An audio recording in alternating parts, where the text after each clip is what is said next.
नागपूर जिल्ह्यामधील उमरेड वनपरिक्षेत्रामध्ये दहशत निर्माण करणाऱ्या वाघिणीला अखेर जेरबंद करण्यात वन विभागाला यश आलंय। 2 जणांचा बळी घेतलेल्या या वाघिणीला पकडण्यासाठी जंगलामध्ये ठेवलेल्या पिंजऱ्यामध्ये स्वतः बसून महिला पशुवैद्यकीय अधिकाऱ्यांनी वाघिणीवर अचूक नेम साधला। अवघ्या 15 मिनिटांमध्ये ही वाघीण बेशुद्ध झाली। तिला नागपूरच्या ट्रान्झिट ट्रीटमेंट सेंटरमध्ये हलवलं गेलं। तिची प्रकृती सुधारली।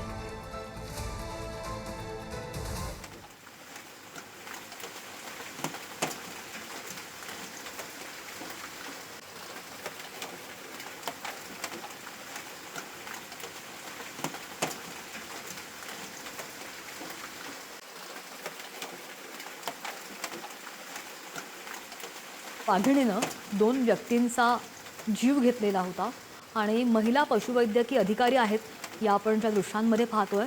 या अधिकाऱ्यांनी वाघिणीवर अचूक नेम साधला आणि 15 मिनिटात ही वाघीण बेशुद्ध झालेली आहे। आता या वाघिणीला नागपूरच्या ट्रान्झिट ट्रीटमेंट सेंटरमध्ये हलवलं गेलेलं आहे आणि त्याची प्रकृती सुदृढ असल्याचं कळतंय। बातमी आहे नागपूरमधून।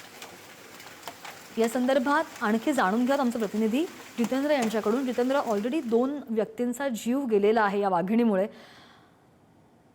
या संदर्भात काहीतरी? नक्की श्रद्धा, 2 व्यक्तींचा जीव गेलेला होता या वाघिणीमुळे आणि या वाघिणीला आता जवळपास म्हणजे वाघिणीच्या हल्ल्यात 27 मार्चला निर्मला गबणे, 6 जूनला दिगंबर पाटील यांचा बळी गेला होता। त्यानंतर या वाघिणीला जेरबंद करण्याची स्थानिक नागरिकांची मागणी होती आणि त्यानंतर बचाव पथक आणि वन विभाग जे आहे ते जंगलात ठेवलेल्या पिंजऱ्यात स्वतः बसून डॉक्टर प्रियल चौरागडे यांनी वाघिणीवर अचूक बेशुद्धीकरणाचा नेम साधला।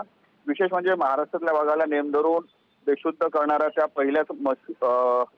पहिल्या महिला पशुवैद्यकीय अधिकारी ठरलेल्या आहेत आणि त्यामुळे त्यांचं कौतुक होते। मात्र हा पूर्ण थरार आहे आणि वाघांचा आणि किंवा वन्यजीव आणि मानवांचा जो संघर्ष आहे तो दिवसेंदिवस वाढत आहे आणि त्याच अनुषंगाने ही जी कारवाई आहे ती अतिशय महत्त्वपूर्ण ठरत आहे। कारण हा एक थरारक अनुभव असा म्हणता येईल।